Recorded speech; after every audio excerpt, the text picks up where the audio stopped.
Hola chicos, el día de hoy vamos a hablar de un concepto muy importante que es el de flujo eléctrico. Entonces básicamente imaginemos que nosotros tenemos un campo vectorial. En este caso no vamos a especificar qué vector es, sino sencillamente es un campo vectorial, ¿cierto? Entonces tenemos acá el conjunto de vectores y vamos a suponer que ese conjunto de vectores atraviesa una superficie. Entonces en este caso la superficie lo va a pintar acá de azul. ¿Listos?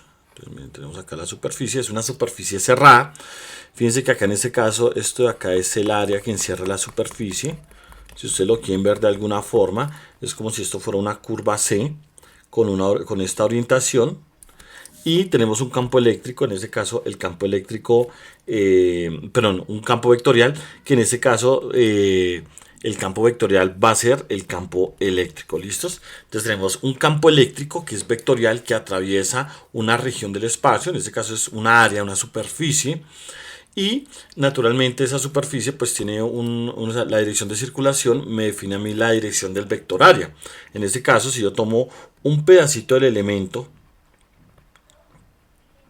de este elemento, yo puedo decir que por tener esta dirección, fíjense, ir en esa dirección, en ese caso, mi vector de A, yo lo puedo dibujar en ese sentido. ¿Listos?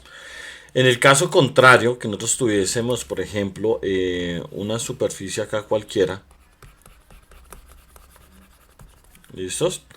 En ese caso donde la circulación vaya en sentido contrario, pues yo al tomar un pedacito de área, ese vector área es perpendicular y va en sentido contrario. Miren, acá en este caso esto es perpendicular al área, es perpendicular, y acá también tendría este vector área sería perpendicular a esa área, o sea el vector área es perpendicular a la superficie. Y bueno, nosotros también podríamos tener acá, digamos, unos vectores, digamos, voy a colocarlo acá con otro color, digamos, unos vectores que van en cierta dirección y que atraviesan esa área. ¿Listos?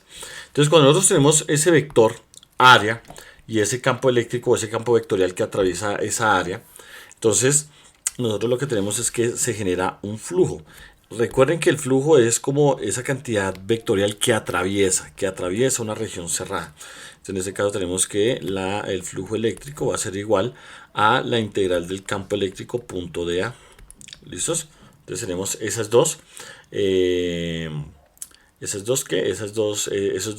cantidades, las cuales por identidad vectorial nosotros sabemos que si tenemos un vector A y un vector B, por ejemplo, eso es igual a la norma de A por la norma de B por el coseno del ángulo entre los dos. Es decir, si yo tengo un vector A por acá y tengo un vector B por acá y tengo el ángulo entre los dos, entonces yo puedo trabajar el producto punto entre esos dos vectores, ¿cierto? Es igual al producto de la norma del primer vector por la norma del segundo vector por el coseno del ángulo entre los dos.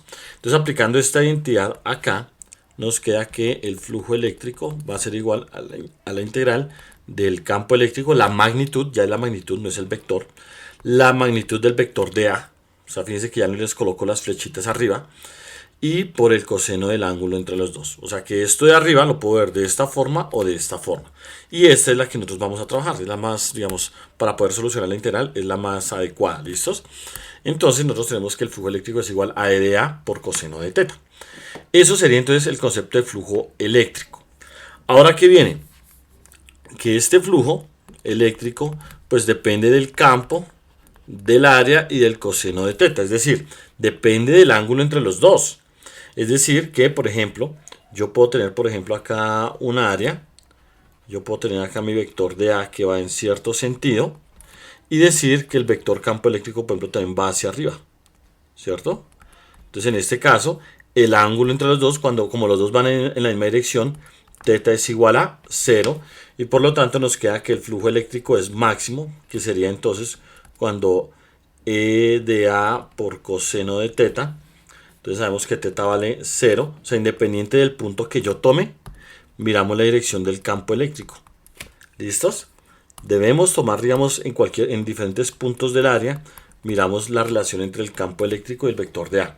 Y como en este caso, en cualquier punto que yo tome, siempre va a ser 0 porque vamos a asumir que el campo eléctrico en todo punto va hacia arriba y el vector área en todo punto también va hacia arriba. Entonces en este caso podemos decir que eso es igual a E de A por coseno de 0 y sabemos que el coseno de 0 es 1, o sea que esto nos queda la integral de E de A, que ese sería el flujo eléctrico. ¿Listos? Ese va a ser el flujo eléctrico. Ahora, si E tiene el mismo valor en todo punto sobre la superficie, pues yo puedo simplificarlo a más y decir que esto va a ser igual a E por la integral de dA, o sea, lo puedo sacar de la integral. Ojo, y acá sería si E, voy a colocarlo acá como recomendación, si E es constante en cualquier punto sobre el área. ¿Listos? Entonces ese sería un caso, digamos, ese sería entonces en ese caso este flujo de acá, este phi de acá, este phi de E es mayor que 0. ¿Listos? Es un flujo positivo cuando el campo y el área van en la misma dirección. ¿Qué pasa si el flujo y el área, digamos, vamos a suponer que el área va hacia arriba? Vamos a dejar el mismo vector de A, ¿cierto? Pero ahora vamos a dibujar nuestro vector campo eléctrico hacia abajo. Entonces miren, vamos a dibujarlos hacia abajo. Entonces en este caso nosotros tenemos que el ángulo entre entre el campo y el de A, o sea, hacia abajo es el campo eléctrico, ¿no? Entonces el ángulo entre los dos va a ser igual a ¿qué? A 180 grados.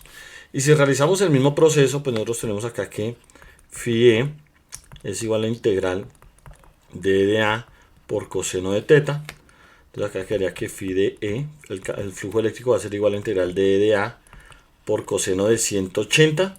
Y coseno de 180 es menos 1. O sea que nos queda en este caso que el flujo eléctrico es igual a la integral a menos, va a sacar el menos, que haría E de A. Y lo mismo, si nosotros podemos decir que esto, puedo sacar el campo, o sea que nos queda menos E por dA. Si E es constante en A, en toda la superficie del área. ¿Listos? Y acá entonces vamos a decir entonces que el flujo eléctrico va a ser negativo. O sea que el flujo eléctrico es negativo cuando el vector área y el campo eléctrico van en sentidos contrarios. Y en nuestro último caso es, por ejemplo, si yo tengo, por ejemplo, mi vector de A, miren, tengo mi vector de A que va hacia arriba, de A va hacia arriba, y vamos a decir ahora que nuestro campo eléctrico, en este caso, va, digamos que en ese sentido. Ese va a ser el campo eléctrico. Entonces en este caso, cuando nosotros tenemos este sistema, decimos entonces que el flujo eléctrico, bueno, el ángulo es igual a 90 grados, ¿cierto? Entonces para que esto nos quede un poquito mejor escrito, voy a correr esto un poquitico más bueno, voy a bajarlo acá más bien, miren, voy a bajar esto acá, voy a bajar esto acá, miren, acá abajito, que es el primer caso. Este de acá, que es el segundo caso, lo vamos a poner acá. Y la explicación la vamos a poner acá abajito. Entonces acá ponemos los dos casos. Y el tercer caso es cuando son perpendiculares.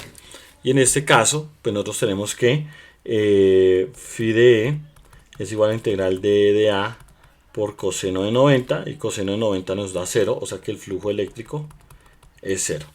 Es decir, que en este caso tenemos flujo positivo, que es el primer caso, que es este, que es cuando el campo y el vector área van en la misma dirección. Flujo negativo, que es cuando van en sentidos contrarios. Y 90 grados, que sería cuando el flujo da 0. Puede haber, digamos, flujos negativos y no necesariamente tienen que ser completamente antiparalelos. O sea, ¿no? La idea es que haya una componente o sea, por ejemplo, digamos que el vector de A, digamos, vaya así. Y el vector campo sencillamente tenga una componente negativa. Con que haya una pequeña componente negativa, ya ese flujo pues nos va a dar negativo. ¿Listos? Entonces, o mejor dicho, que el ángulo sea mayor a 90 grados. Acá que el ángulo sea entre 0 y 90 abierto. Acá mayor entre 90 y 180 abierto. Y acá igual a 90. ¿Listos? Y esos serían los tres casos para flujo eléctrico. Espero que les haya quedado claro y ojo, recuerden que esas son superficies abiertas, es decir, que no encierran ningún volumen. Vamos con el siguiente video. Muchas gracias.